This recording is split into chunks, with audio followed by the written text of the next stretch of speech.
নমস্কার, গল্পকথকে আপনাদের স্বাগতম। আচ্ছা স্যার আর্থার কোনান ডয়েলের লেখা কোন কোন গল্প আপনারা শুনেছেন বলুন তো? শার্লক হোমসের গল্প ছাড়া আর অন্য কোনো গল্প কি স্যার আর্থার কোনান ডয়েল লিখেছিলেন? নিশ্চয়ই লিখেছিলেন। আজ আমরা আপনাদের জন্য সেরকমই একটি গল্প এনেছি। শার্লক হোমসের স্রষ্টা যে অন্যান্য গল্পও লিখেছিলেন তা হয়তো আমরা অনেকেই জানি না। ভিন্ন স্বাদের এই গল্প আপনাদের মন ছুঁয়ে যাবে, এই আশা নিয়েই আজ আমরা পেশ করতে চলেছি স্যার আর্থার কোনান ডয়েলের লেখা গল্প বন্ধ ঘরের রহস্য। গল্পটি একটি ছোট গল্প। কেমন লাগলো গল্পটি শুনে আশা করি আপনারা আমাদের জানাবেন। তাহলে চলুন আর বেশি দেরি না করে শুরু করি আজকের গল্প, স্যার আর্থার কোনান ডয়েলের লেখা বন্ধ ঘরের রহস্য।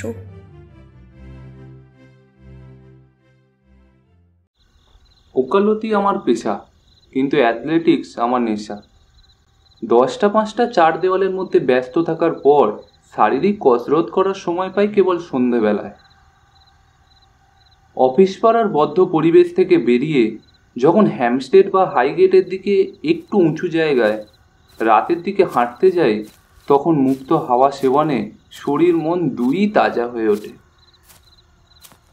এই রকমই এক সন্ধ্যাবেলা নিরুদ্দেশ ভ্রমণে আমার সঙ্গে ফেলিক্স স্ট্যানফোর্ডের প্রথম আলাপ হয়। আর এই আলাপ থেকেই আমার জীবনের সবচেয়ে রহস্যময় অভিজ্ঞতার আস্বাদ পাই। মাসটা ছিল এপ্রিল বা মে, সাল 1894। সেদিন হাঁটতে হাঁটতে চলে গেছি লন্ডনের প্রায় উত্তর সীমানায়। রাস্তার দুদিকে গাছের সারি আর বাংলো বাড়ি। বসন্তকালের মনোরম সন্ধ্যা, আকাশ পরিষ্কার, চাঁদের আলোয় সব কিছুই সুন্দর লাগছিল। আমি তখন বহু মাইল হেঁটে ধীরে সুস্থে চারিদিক দেখতে দেখতে ফেরা শুরু করেছি। এক মনে হাঁটছি, হঠাৎ একটা বাড়ির দিকে আমার নজর গেল। বাড়িটা বেশ বড়, রাস্তা থেকে একটু পেছিয়ে, সামনে বেশ কিছুটা ফাঁকা জমি। এমনিতে বাড়িটা আধুনিক ঢঙে বানানো, কিন্তু আশেপাশের বাড়ির তুলনায় জৌলুসহীন। রাস্তার ধারের বাড়িগুলো সবই এক লাইনে দাঁড়িয়ে। শুধু এই বাড়িটার সামনের জায়গাটুকু খালি থাকায় বাড়িটাকে একটু বেখাপ্পা লাগছিল। নিশ্চয়ই কোনো বড়লোক ব্যবসায়ীর বাগান বাড়ি ছিল এটা। শহর হয়তো তখনও এত দূর এসে পৌঁছয়নি। ধীরে ধীরে লন্ডন শহরের লাল ইটের বাড়ির অক্টোপাস এই অঞ্চলটুকুকেও গ্রাস করেছে। আরও কিছুদিনে হয়তো সেই অক্টোপাস বাড়িটার সামনের ফাঁকা জমিটুকুও হজম করে নেবে, আর এখানে মাথা তুলবে বছরে 80 পাউন্ড ভাড়ার এক ডজন ছোট ছোট বাড়ি। আমি যখন এইসব ভাবছি, তখন হঠাৎই একটা ঘটনা আমার মনকে অন্যদিকে ঘোরালো। ঘোড়ায় টানা 4 চাকার একটা নড়বড়ে গাড়ি ক্যাঁচ কোঁচ আওয়াজ করতে করতে দ্রুত বেগে ছুটে আসছিল, আর উল্টো দিকে দেখা যাচ্ছিল একটা সাইকেলের মলিন আলো।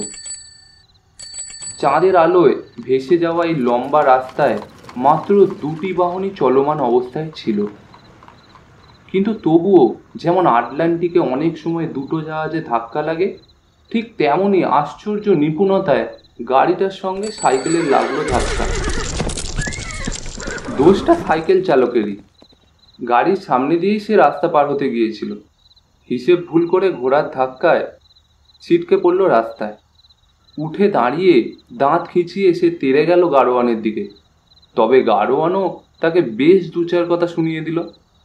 এই কথা কাটাকাটির ফাঁকে সাইকেল আরোহী ঘোড়ার গাড়ির নাম্বারটা টুকে নিতে ভুলে গেল, আর সেটা বুঝতে পেরেই গাড়োয়ান জোরে গাড়ি হাঁকিয়ে পিট টান দিল।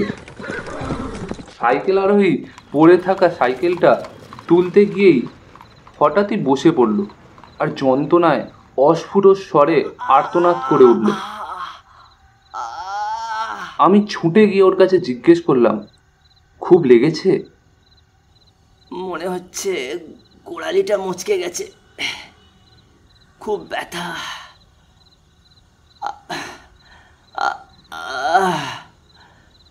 আপনার হাতটা একটু বাড়ান, ধরে দাঁড়ানোর চেষ্টা করি।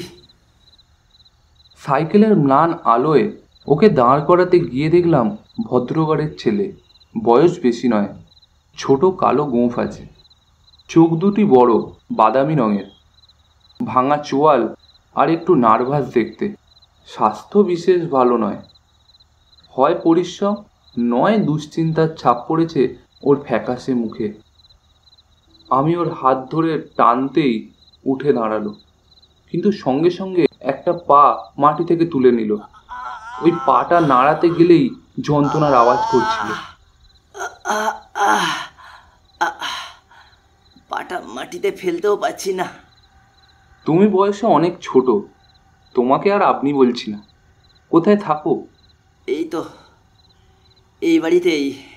বলে মাথা নেড়ে ওই বড় অন্ধকার বাড়িটার দিকে দেখালো। রাস্তা পার হয়ে বাড়ির গেটে ঢোকার সময়েই ঘোড়ার গাড়িটা ধাক্কা মারল। আমায় একটু বাড়ি পর্যন্ত পৌঁছে দেবেন? সহজেই তা করা গেল। প্রথমে ওর সাইকেলটা গেটের ভেতরে রাখলাম, তারপর ওকে ধরে কম্পাউন্ডের ড্রাইভ দিয়ে নিয়ে গিয়ে হলঘরের দরজার সামনে পৌঁছলাম। কোথাও একটু আলো নেই, অন্ধকার। নৈশব্দের জন্য মনে হচ্ছিল এই বাড়িতে কেউ কোনোদিনও থাকেনি। হ্যাঁ, ঠিক আছে, অনেক ধন্যবাদ বলেও দরজার তালায় চাবি লাগানোর চেষ্টা করল। আমি বললাম, দাঁড়াও, আমি তোমাকে ঠিকমতো ঘরের ভেতর পৌঁছে দিই। ও মৃদু আপত্তি জানালেও এটা বুঝতে পারলো যে আমাকে ছাড়া ওর চলবে না। দরজাটা খুলতেই ঘুঁটঘুঁটে অন্ধকারে ঢাকা হলঘর। ও একদিকে হেলে গিয়ে এগিয়ে গেল, আমার হাত ওর বাহুতে। অন্ধকারে চোখ সইয়ে নিতে নিতে বলল, এই যে এই যে ডান দিকের এই এই দরজাটা। আমি দরজাটা খুললাম, আর তখনই ও কোনো রকমে একটা দেশলাই জ্বালালো। টেবিলের ওপর একটা বাতি ছিল, দুজনে মিলে সেটা জ্বালালাম। এখন আমি একদম ঠিক,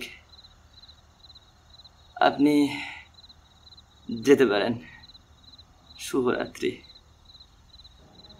এই বলে ও একটা চেয়ারে বসলো এবং প্রায় সঙ্গে সঙ্গেই অজ্ঞান হয়ে গেল। আমি একটু দ্বিধায় পড়ে গেলাম। ছেলেটাকে এভাবে ছেড়ে যায় কি করে? ওকে দেখে মনে হচ্ছিল ও হয়তো মারাই গেছে। একটু পরে ওর ঠোঁটটা কেঁপে উঠল, বুকের একটু ওঠানামা দেখা গেল, কিন্তু ওর আধ বোঝা চোখ দুটি একেবারে সাদা এবং ওর শরীর ফ্যাকাশে লাগছিল। আমার একার পক্ষে পরিস্থিতি সামাল দেওয়া কঠিন, তাই ঘন্টা বাজানোর দড়িটায় একটা টান দিলাম, আর বহু দূরে ঘন্টা বাজার আওয়াজ শুনতে পেলাম, কিন্তু কেউ এলো না। আস্তে আস্তে ঘন্টার আওয়াজ স্তব্ধ হয়ে গেল, অথচ কোনো মানুষের কথা বা পায়ের শব্দ শুনলাম না। একটু অপেক্ষা করে আবার ঘন্টা বাজালাম, কিন্তু ফলের কোনো হেরফের হলো না।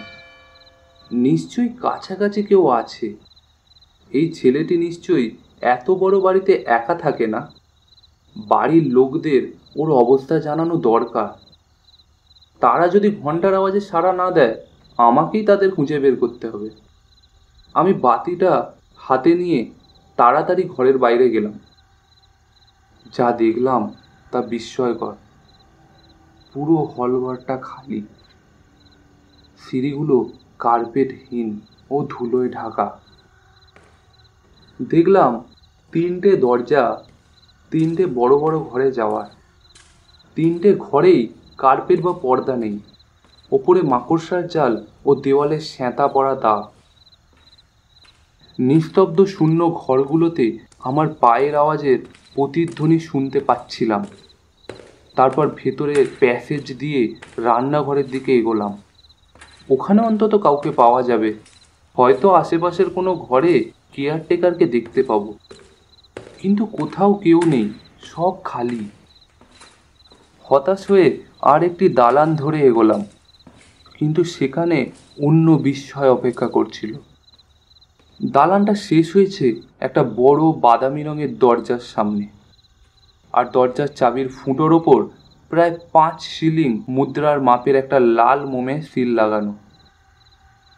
সিলটা নিশ্চয়ই বহুকাল আগের, কারণ সেটি বিবর্ণ হয়ে গেছে, তার উপরে ধুলোর পলেশ তারা। দরজার দিকে তাকিয়ে ভাবছি ঘরের ভেতর কি থাকতে পারে। এমন সময় শুনলাম কেউ ডাকছে। দৌড়ে গিয়ে দেখি ছেলেটা চেয়ারে বসে আছে। ঘরে আলো না থাকাতে ও বেশ অবাক হয়ে গেছে। আপনি ঘরের বাতিটা নিয়ে কেন চলে গিয়েছিলেন? ও জিজ্ঞেস করলো। আমি লোকজন খুঁজছিলাম তোমার সাহায্যের জন্য। আমি এই বাড়িতে একা থাকি। তোমার শরীর খারাপ হলে তো মুশকিল হয়ে যাবে। হঠাৎ কেমন জ্ঞান হারিয়ে ফেলেছিলাম। আসলে আমার মায়ের থেকে উত্তরাধিকার সূত্রেই দুর্বল হার্ট পেয়েছি। ব্যথা পেলে বা আবেগবশত এরকম হয়। মনে হয় মায়ের মতো এতেই আমার মৃত্যু হবে। আপনি কি ডাক্তার? না, উকিল। আমার নাম ফ্র্যাঙ্ক অল্ডার। আমি ফেলিক্স স্ট্যানফোর্ড। ভালোই হলো আপনার সঙ্গে আলাপ হয়ে। আমার বন্ধু মিস্টার পার্সিভাল বলেছিলেন আমাদের শীঘ্রই একজন উকিল লাগবে। বেশ তো। সেটা অবশ্য মিস্টার পার্সিভালের উপর নির্ভর করছে। আচ্ছা, আপনি বাতি হাতে পুরো বাড়িটার একতলাটা ঘুরে এলেন? ও বেশ জোর দিয়ে জিজ্ঞেস করলো, আর তীক্ষ্ণ দৃষ্টিতে তাকিয়ে রইল আমার দিকে। তাই তো মনে হলো, আশা করেছিলাম কাউকে না কাউকে পাবই। পুরোটা? সব কটা ঘরে ঢুকেছিলেন কি? তীক্ষ্ণ দৃষ্টিতে তাকিয়ে আবার প্রশ্ন। যে কটায় ঢুকতে পেরেছিলাম। ও, তাহলে তো আপনি দেখেই ফেলেছেন। এই বলে ও কাঁধটা ঝাঁকালো। ভাবটা এমন যে যা হবার তা তো হয়েই গেছে। কি দেখে ফেলেছি? ওই সিল করা দরজাটা? হ্যাঁ, দেখেছি। ভিতরে কি আছে জানতে ইচ্ছে করেনি আপনার? ব্যাপারটা একটু অদ্ভুত লেগেছিল। আচ্ছা, মনে করুন এই বাড়িতে আপনি বছরের পর বছর কাটিয়ে যাচ্ছেন আর ভাবছেন ওই দরজার ওপারে কি আছে, অথচ ঢুকে দেখছেন না। পারবেন এমন করে থাকতে? কি বলতে চাইছো তুমি? তুমি জানো না ওই ঘরে কি আছে? আপনি যতটা জানেন আমিও ঠিক ততটাই জানি। তাহলে দরজা খুলে দেখছো না কেন? উপায় নেই।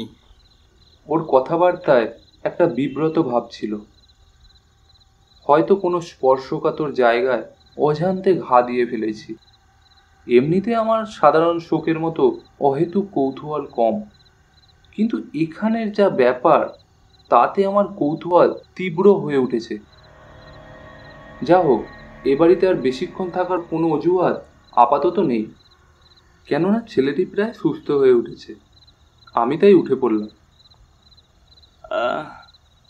আপনার কি তাড়া আছে? ও জিজ্ঞেস করলো। না, আমার এখন এমন কিছু কাজ নেই। তাহলে খানিকক্ষণ থাকুন না আমার সঙ্গে। আসলে একেবারে একা থাকি, কাজকর্ম কিছু নেই। লন্ডনে হয়তো এমন কোনো লোক পাবেন না যে আমার মতো জীবন কাটায়। কারোর সঙ্গে কথাবার্তা বলার সুযোগও তো পাই না। আমি ছোট ঘরটির চারিদিক দেখলাম। সাজানো গোছানো বিশেষ নয়, একটা সোফা কাম বেড একদিকে রাখা। মাথায় ঘুরছে এই বিশাল শূন্য বাড়িটা, আর বিশেষ করে ওই সিল লাগানো রহস্যময় দরজাটা। প্রায় অলৌকিক একটা পরিবেশ। ইচ্ছে করছিল আরও একটু খোঁজ খবর নিই। হয়তো আর খানিকক্ষণ থাকলেই জানতে পারবো আরও কিছু। ওকে বললাম যে আমার কিছুক্ষণ থাকতে ভালোই লাগবে। ও বলল, দেখুন, সাইড টেবিলে ড্রিঙ্কসের ব্যবস্থা আছে। আমি তো হাঁটতে পারছি না, সুতরাং হেল্প ইউর সেলফ। আর ট্রেতে চুরুট রাখা আছে, আমিও একটু চুরুট খাবো। এবার বলুন, আপনি তো উকিল মিস্টার অলডার? হ্যাঁ। আর আমি কিছুই নই, পৃথিবীর সবচেয়ে অসহায় জীব আমি। লাখপতির সন্তান, বিশাল সম্পদ আমার অধিকারে আসবে এই আশায় বড় হয়েছি। আর দেখুন আজ আমি কি, কপর্দকহীন, সম্পূর্ণ বেকার। ভাগ্যের কি পরিহাস! আমি বিশাল বাড়ির মালিক, যে বাড়ি ঠিক মতো রাখার সামর্থ্য আমার নেই। ছোট এক চিলতে জমি গাধার বদলে ঘোড়া দিয়ে চাষ করানোর মতো। হয়তো একটা কুঁড়ে ঘরই আমার পক্ষে যথেষ্ট। তাহলে বাড়িটা বিক্রি করে দিচ্ছ না কেন? সম্ভব নয়। তাহলে ভাড়ায় দিয়ে দাও। তারও উপায় নেই। আমার অবাক ভাব দেখে ও হাসলো। দাঁড়ান, আপনাকে পুরো ব্যাপারটা বুঝিয়ে বলি, অবশ্য যদি শুনতে আপনার ভালো লাগে। না না, তুমি বলো। আসলে আপনি আজ আমার যে উপকারটা করলেন, তার সামান্য প্রতিদান হিসেবে অন্তত আপনার কৌতূহলটুকু তো মেটাতে পারি। আপনি হয়তো আমার বাবার নাম শুনে থাকবেন, বিখ্যাত ব্যাংকার স্ট্যানিলস স্ট্যানফোর্ড। ব্যাংকার স্ট্যানফোর্ডের নাম সঙ্গে সঙ্গে আমার মনে পড়ল। বছর 7 আগে হঠাৎ করে তার দেশ ছেড়ে চলে যাওয়া নিয়ে অনেক কেচ্ছা কেলেঙ্কারি রটেছিল। বুঝতে পারছি, আমার বাবার কথা আপনার মনে পড়েছে। বাবা তার বেশ কিছু বন্ধুর টাকা ফাটকায় লাগিয়েছিলেন। সেই টাকা ডুবে যাওয়ায় বন্ধুদের এড়াতে দেশ ছেড়ে পালিয়ে যান। খুব নরম স্বভাবের, সংবেদনশীল মানুষ ছিলেন বাবা।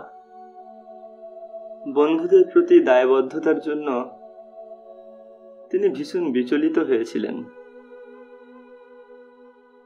আইনত তিনি কোনো অপরাধ করেননি, কিন্তু পুরো ব্যাপারটায় তিনি এত মর্মাহত হয়েছিলেন যে নিজের পরিবারের লোকেদেরও মুখ দেখাতে চাননি। পরে তিনি বিদেশ বিভুঁইয়ে মারা যান। কোথায় মারা যান তাও আমরা জানি না। তোমার বাবা মারা গেছেন? আমার কাছে বাবার মৃত্যুর কোনো প্রমাণ নেই, কিন্তু ফাটকায় লগ্নি করা সেই টাকা আবার উদ্ধার করা হয়েছে। বেঁচে থাকলে উনি নিশ্চয়ই সসম্মানে ফিরে আসতেন,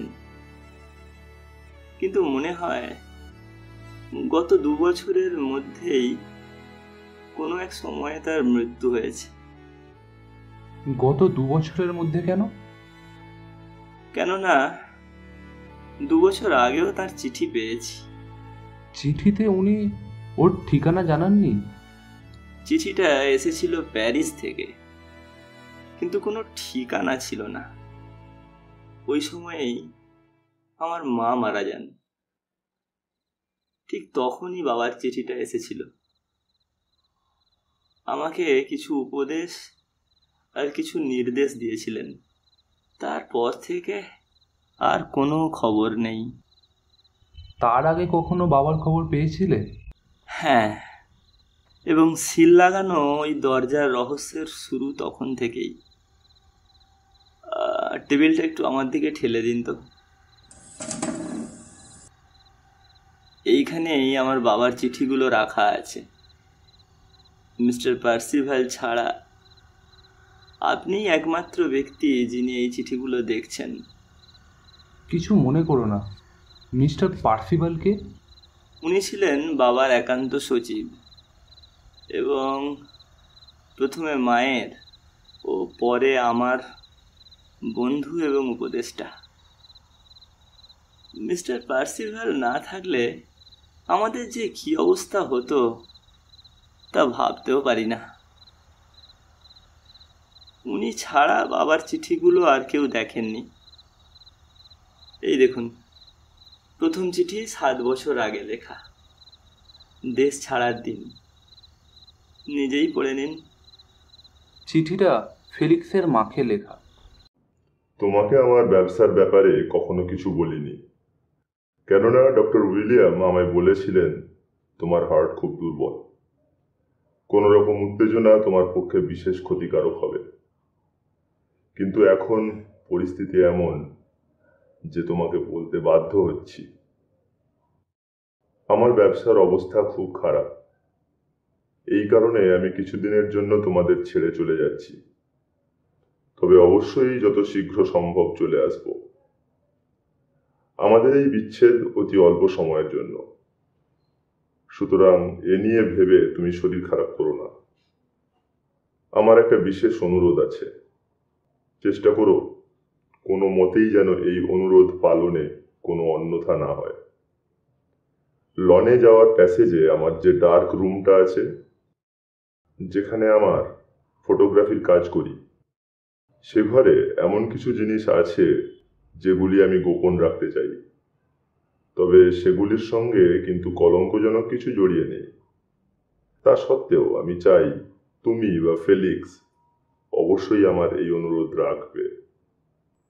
ফেলিক্সের বয়স যখন 21 বছর হবে তখন ও ওই ঘরে ঢুকতে পারে, তার আগে নয়। এখন তোমার কাছ থেকে বিদায় নিই।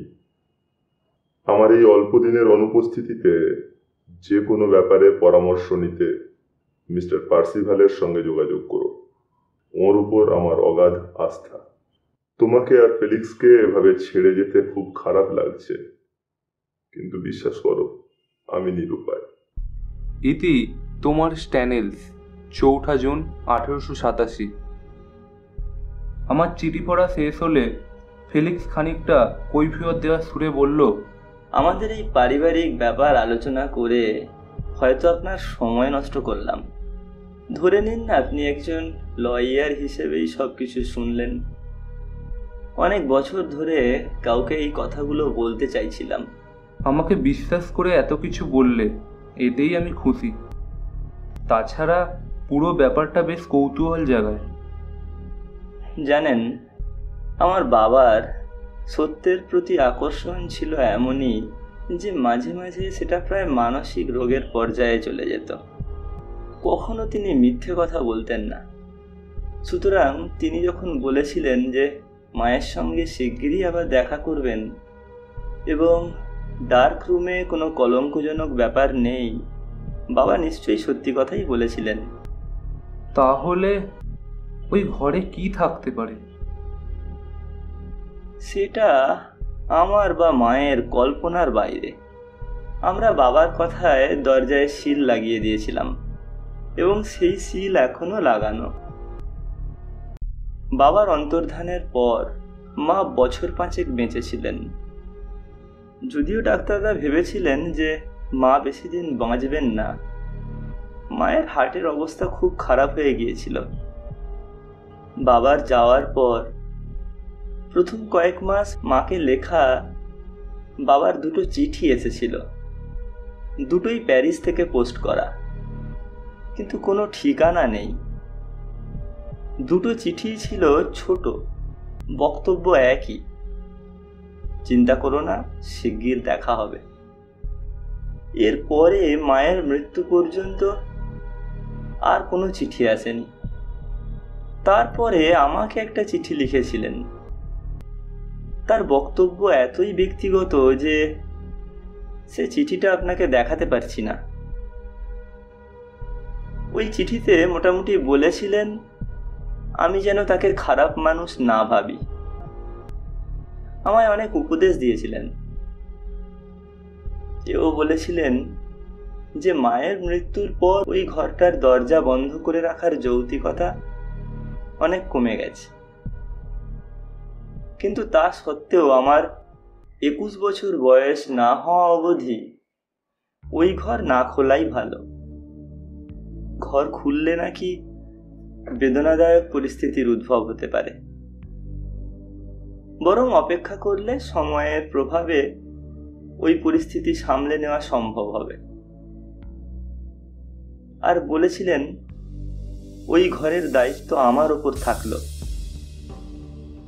সুতরাং বুঝতেই পারছেন, চরম দারিদ্রতা সত্ত্বেও এই বাড়ি আমি কেন বিক্রি করিনি বা ভাড়া দিইনি।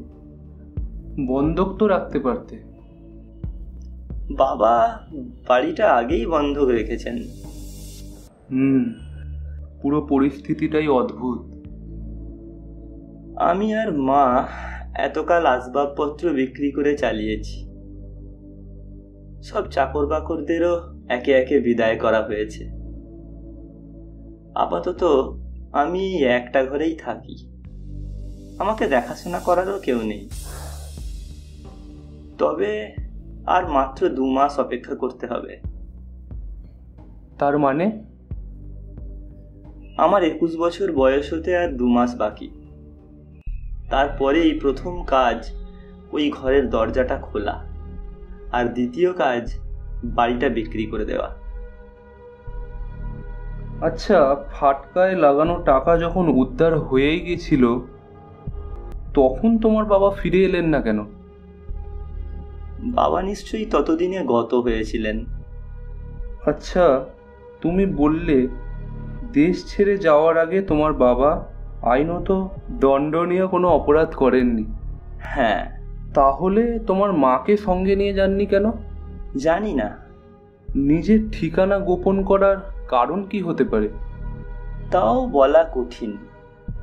মা মারা গেলেন, তার শেষকৃত্যও হয়ে গেল, তবুও তোমার বাবা ফিরে এলেন না কেন? জানি না।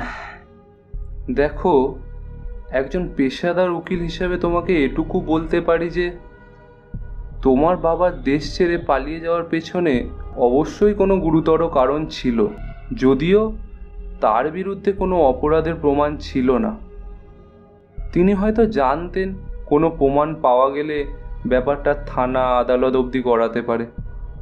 সুতরাং তিনি দেশের বাইরে চলে যাওয়াই সমীচীন মনে করেন। এছাড়া তো আর কোনো যুক্তিগ্রাহ্য ব্যাখ্যা পাচ্ছি না। ফেলিক্স স্বভাবতই একটু ক্ষুণ্ণ হলো। আমায় ঠান্ডা গলায় বলল, আপনি আমার বাবাকে চিনতেন না। যখন আমাদের ছেড়ে যান তখন আমি খুবই ছোট।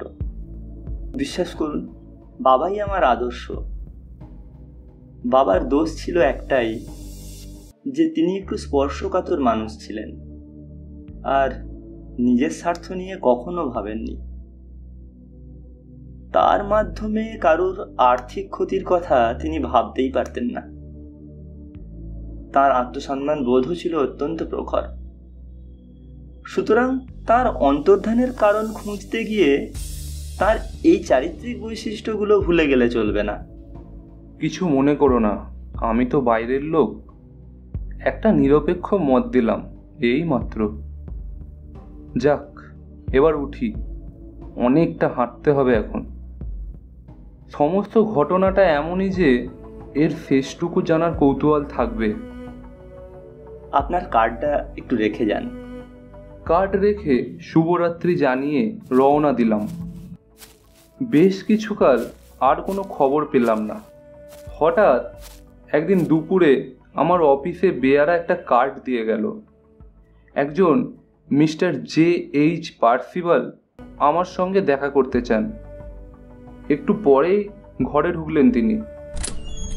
বয়স বছর 50, ছোটোখাটো চেহারা, চোখ দুটো কিন্তু উজ্জ্বল। ফেলিক্স স্ট্যানফোর্ডের কাছে নিশ্চয়ই আমার নাম শুনে থাকবেন। বললাম, অবশ্যই, আমার মনে আছে। ফেলিক্স আপনাকে ওর বাবার অন্তর্ধান এবং সিল করা একটা ঘরের কথা বলে থাকবে। হ্যাঁ। তাহলে আপনি নিশ্চয়ই জানেন যে ফেলিক্সের 21 বছর বয়স হলে ওই ঘরটা খোলার অনুমতি দিয়েছিলেন ওর বাবা। জানি। আজই ফেলিক্সের 21 বছর হলো। ঘরটা খুলেছেন? উৎসাহের সঙ্গে জিজ্ঞেস করলাম। এখনো খুলিনি। গম্ভীরভাবে বললেন মিস্টার পার্সিভাল। আমার মনে হয় দরজাটা খোলার সময় একজন সাক্ষীর উপস্থিত থাকা দরকার। আপনি কি সাক্ষী হিসাবে থাকতে রাজি? সানন্দে। দিনের বেলা আপনি আর আমি দুজনেই ব্যস্ত। রাত 9টায় যদি আমরা ওই বাড়িতে পৌঁছই। নিশ্চয়ই আসবো। ওই কথাই রইল, আমরা আপনার জন্য অপেক্ষা করব। এই বলে মিস্টার পার্সিভাল বিদায় নিলেন। রাতে পৌঁছলাম ওই বাড়িতে। ফেলিক্সের ছোট ঘরটিতে ওরা দুজনে আমার অপেক্ষায় বসেছিলেন। Welcome. ফেলিক্সকে স্বাভাবিকভাবেই বেশ নার্ভাস লাগছিল, কিন্তু মিস্টার পার্সিভালের বিশেষ উত্তেজিত ভাব দেখে অস্বাভাবিক লাগলো। ওর মুখ লালচে, হাতগুলো অস্থিরভাবে নড়াচড়া করছে। ফেলিক্স আমাকে দেখে বিশেষ খুশি হয়ে ধন্যবাদ জানালো। তারপরেই সে বলল পার্সিভালকে, আর দেরি করে কি লাভ, চলুন যা হওয়ার তাড়াতাড়ি হয়ে যাক। পার্সিভাল বাতিটা হাতে নিয়ে আগে চললেন, কিন্তু দরজাটার কাছে পৌঁছানোর আগেই প্যাসেজে দাঁড়িয়ে পড়লেন। ওর হাত এত কাঁপছিল যে বাতির আলোর ছায়া দেওয়ালে ওঠানামা করছিল। একটু ভাঙা গলায় পার্সিভাল বললেন, মিস্টার স্ট্যানফোর্ড, আপনি আপনি মনকে শক্ত করুন। সিল ভেঙে দরজা খোলার পর যাতে কোনো মানসিক আঘাত না পান। কি থাকতে পারে ওই ঘরে পার্সিভাল? আপনি কি বলছেন আমি ভয় পাবো? না মিস্টার স্ট্যানফোর্ড, কিন্তু আমাদের তৈরি থাকা দরকার। মন শক্ত করা চাই। আপনি যাতে কিছু... পার্সিভাল শুকনো ঠোঁট ভিজিয়ে অতি কষ্টে টুকরো টুকরো কথাগুলো বলছিলেন।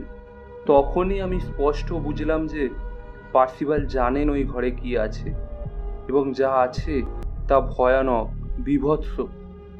মিস্টার স্ট্যানফোর্ড, এই নিন চাবি, কিন্তু আমার সতর্কবাণী মনে রাখবেন, বললেন পার্সিভাল। পার্সিভালের হাত থেকে চাবির গোছাটা ফেলিক্স ছিনিয়ে নিল। তারপর বিবর্ণ সিলটির নিচে একটা ছুরি ঢুকিয়ে এক ঝটকায় সিলটি উঠিয়ে ফেলল। বাতিটা পার্সিভালের হাতে কাঁপছে, তাই আমি বাতিটা আমার হাতে নিয়ে চাবির ফুটোর ওপর আলো ফেললাম। আর ফেলিক্স একটার পর একটা চাবি দিয়ে দরজাটা খোলার চেষ্টা করতে লাগলো। হঠাৎ একটা চাবি লেগে গেল আর দরজাটা এক ধাক্কায় খুলে গেল। আর তারপরেই ফেলিক্স ঘরের ভেতরে এক পা গিয়েই একটা আর্তচিৎকার করে জ্ঞান হারিয়ে আমাদের পায়ের কাছে পড়ে গেল। আমিও যদি পার্সিভালের সতর্কবাণী না শুনতাম বা ভয়াবহ কিছু সহ্য করার জন্য তৈরি না থাকতাম, বাতিটা হয়তো আমার হাত থেকে পড়ে যেত। ঘরটায় কোনো জানালা বা আসবাবপত্র নেই। একটা ফটোগ্রাফিক ল্যাবরেটরির মতো সাজানো। একপাশে একটা সিঙ্ক ও তাতে একটা কল লাগানো, একটা তাকে কিছু শিশি বোতল রাখা, এবং ঘরের মধ্যে অস্বস্তিকর একটা গন্ধ, কিছুটা কেমিক্যালের, কিছুটা জ্যান্ত। আমাদের সামনে একটা টেবিল ও চেয়ার রাখা আছে। আমাদের দিকে পেছন ফিরে একজন ওই চেয়ারে বসে কিছু যেন লিখছে। মানুষটির দেহরেখা ও ভঙ্গি একদম জীবন্ত মানুষের মতো, কিন্তু তার ওপর আলো পড়তেই আতঙ্কে আমার মাথার চুল খাড়া হয়ে গেল। লোকটির ঘাড় আমার কবজির মতো সরু, ঘাড়ের চামড়া কুঁচকানো কালো, তার শরীরের ওপর ধুলোর পুরু প্রলেপ, ঘন হলদেটে ধুলো, চুল, কাঁধ, হলদে কুঁচকে যাওয়া হাত, সবেতেই ধুলোর প্রলেপ। মাথাটি ঝুঁকে বুকের ওপর, তার কলমটি একটি বিবর্ণ কাগজের ওপর পড়ে আছে। মিস্টার স্ট্যানফোর্ড, আমার মালিক। পার্সিভাল এই বলে কেঁদে উঠলেন। এবং তার চোখ দিয়ে জল পড়তে লাগলো। ইনি মিস্টার স্ট্যানিস স্ট্যানফোর্ড? এইখানে উনি 7 বছর বসে আছেন। 7টি বছর। কেন এমন করলেন? কত অনুরোধ করেছি, পায়ে ধরেছি, তাও আমার কথা শোনেননি। দেখুন, টেবিলে একটা চাবি পড়ে আছে। ভেতর থেকে দরজায় চাবি লাগিয়ে দিয়েছিলেন। ওই দেখুন, কিছু লিখে রেখেছেন, ওটা দেখতে হবে। হ্যাঁ, ওই কাগজটা নিয়ে নিন, আর ভগবানের দোহাই এই ঘর থেকে বেরিয়ে আসুন। আমি বললাম, এই ঘরের হাওয়া বিষাক্ত। আসুন স্ট্যানফোর্ড, বেরিয়ে আসুন। আতঙ্ক বিহল ফেলিক্স স্ট্যানফোর্ডের 2 হাত দুজনে ধরে ওকে কিছুটা টানতে টানতে কিছুটা বয়ে নিয়ে আমরা ওর ঘরে চলে এলাম। জ্ঞান ফিরে এলে ফেলিক্স বলল, উনি আমার বাবা, মৃত অবস্থায় চেয়ারে বসে। পার্সিভাল, আপনি নিশ্চয়ই সবকিছু জানতেন, তাই আপনি ওই ঘরে ঢোকার আগে আমায় সতর্ক করেছিলেন। হ্যাঁ মিস্টার স্ট্যানফোর্ড, আমি জানতাম। আমি ভালো ভেবেই সবকিছু করেছি, কিন্তু আমার অবস্থাটা একটু বিবেচনা করে দেখুন। 7 বছর ধরে আমি জানি আপনার বাবা ওই ঘরে মরে পড়ে আছেন। আপনি সবকিছু জেনেও আমাদের কিছু বলেননি? আমার উপর রাগ করবেন না মিস্টার স্ট্যানফোর্ড। আবার বলি, এই ঘটনায় আমার ভূমিকাই সবচেয়ে কঠিন ছিল। আমার মাথা ঘুরছে, কিছুই বুঝতে পারছি না। এই বলে ফেলিক্স টলতে টলতে গিয়ে বোতল থেকে খানিকটা ব্র্যান্ডি খেলো। ও, তাহলে আমার মাকে ও আমাকে লেখা বাবার চিঠিগুলো, ওগুলো কি তাহলে জাল? চিঠিগুলো আপনার বাবাই লিখেছিলেন, এবং আপনার ঠিকানাও ওরই হাতে লেখা। আমাকে ওগুলো দিয়েছিলেন ডাক বাক্সে ফেলার জন্য। আপনার বাবা আমার মালিক ছিলেন, এবং কর্মচারী হিসেবে আমি তার আদেশ অক্ষরে অক্ষরে পালন করেছি। ততক্ষণে ব্র্যান্ডির প্রভাবে ফেলিক্স একটু সুস্থ হয়েছে। ও বলল, এবার বলুন, হয়তো এখন সহ্য করতে পারবো। মিস্টার স্ট্যানফোর্ড, আপনি তো জানেন একটা সময়ে আপনার বাবা বিশেষ বিপদে পড়েন। উনি ভেবেছিলেন অনেকের কষ্টার্জিত সঞ্চয় ওর গাফিলতির ফলে ডুবতে বসেছে। তখন উনি আত্মহত্যা করার সিদ্ধান্ত নেন। মিস্টার স্ট্যানফোর্ড, আপনি ভাবতেও পারবেন না আপনার বাবার এই সিদ্ধান্ত বদলানোর জন্য আমি কি না করেছি। অনুরোধ, উপরোধ, জবরদস্তি, সব। কিন্তু তিনি মনস্থির করে ফেলেছিলেন। আমাকে শুধু বলেছিলেন যে ওর মৃত্যুটা সহজ না বেদনাদায়ক হবে সেটা নির্ভর করছে আমার উপর। আমি বুঝতে পেরেছিলাম ওর কথার নড়চড় হবে না। শেষ পর্যন্ত আমাকে মেনেই নিতে হয় ওর অনুরোধ, আর ওর কথা মতোই সবকিছু করতে রাজি হলাম।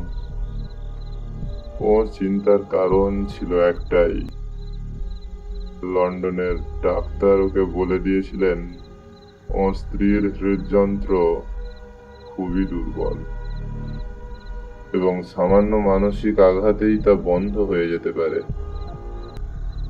স্বামী হিসেবে উনি এমন কিছু করতে চাননি যাতে স্ত্রীর মৃত্যু হয়।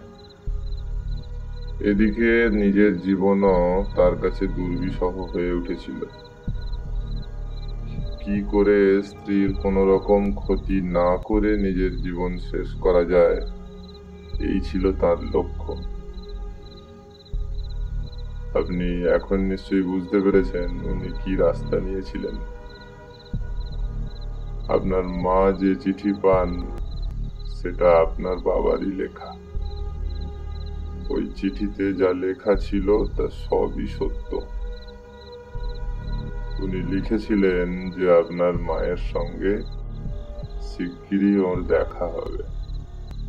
তার মানে উনি কয়েক মাসের মধ্যেই আপনার মায়ের মৃত্যু সম্ভাবনার ইঙ্গিত দিয়েছিলেন।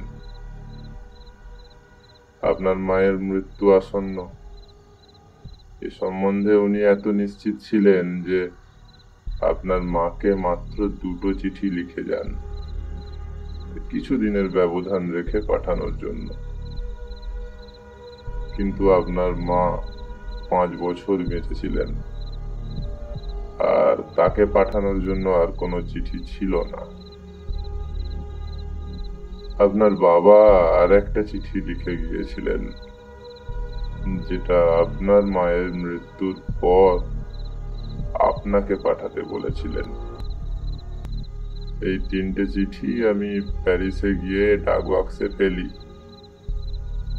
যাতে সকলেই নিঃসন্দেহ হয় যে আপনার বাবা বিদেশে আছেন।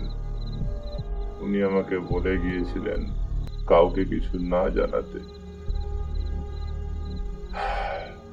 তাই আমি চুপ করেই থেকেছি। আমি তার বিশ্বস্ত কর্মচারী ছিলাম। উনি ভেবেছিলেন 7 বছর পর ওর মৃত্যুর খবর পেলে ওর বন্ধু বান্ধব, আত্মীয় স্বজন শোকটা অনেক সহজেই সামলে নেবে। উনি সর্বদাই আর সবাইয়ের সুযোগ সুবিধে ভেবে কাজ করতেন। আমরা এতক্ষণ চুপচাপ পার্সিভালের কথা শুনছিলাম। নৈশব্দ ভেঙে প্রথম কথা বলল ফেলিক্স। আপনার কোনো দোষ নেই পার্সিভাল। আপনি আমার মাকে মানসিক আঘাত থেকে রক্ষা করেছেন, এবং তাই উনি আর কটা বছর বেশি বেঁচে ছিলেন। ওই কাগজটা কি? আপনার বাবা মৃত্যুর সময়ে এইটাই লিখছিলেন। পড়ে শোনাবো? পড়ুন। বিষটা খেয়েছি এবং বুঝতে পারছি তা আমার শিরায় শিরায় ছড়িয়ে পড়ছে, কিন্তু কোনো যন্ত্রণা নেই। আমার ইচ্ছা অনুযায়ী যদি সব কিছু করা হয়, তাহলে এই লেখা যখন কেউ পড়বে, ততদিনে আমার মৃত্যুর পর কয়েক বছর কেটে যাবে। আমার কাছে যারা লগ্নির জন্য টাকা দিয়েছিল, তারা এতদিনে নিশ্চয়ই আমার প্রতি তাদের বিরূপতা ভুলে গিয়ে থাকবে। আর ফেলিক্স, তুমিও এই পারিবারিক কলঙ্কের জন্য আমায় ক্ষমা করো। ঈশ্বর আমার এই ক্লান্ত আত্মাকে বিশ্রাম দিন।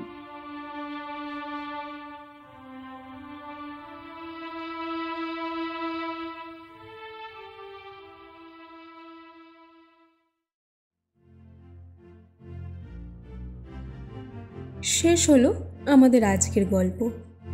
শুনছিলেন স্যার আর্থার কোনান ডয়েলের লেখা একটি ছোট গল্প, বন্ধ ঘরের রহস্য। কেমন লাগলো গল্পটি জানাতে ভুলবেন না। যদি গল্পটি ভালো লেগে থাকে তাহলে একটি লাইক দিয়ে এবং চ্যানেলটি সাবস্ক্রাইব করে আমাদের পাশে থাকবেন। আজ গল্প পাঠে এবং মিস্টার অলডারের ভূমিকায় ছিল সায়ন, ফেলিক্স স্ট্যানফোর্ড এবং মিস্টার পার্সিভালের ভূমিকায় ধীমান, পোস্টার ডিজাইনিং এবং সূত্রধরের ভূমিকায় আমি মধুমিতা। খুব শীঘ্রই ফিরব আরও একটি নতুন গল্প নিয়ে। ততক্ষণ সঙ্গে থাকুন এবং শুনতে থাকুন গল্পকথক।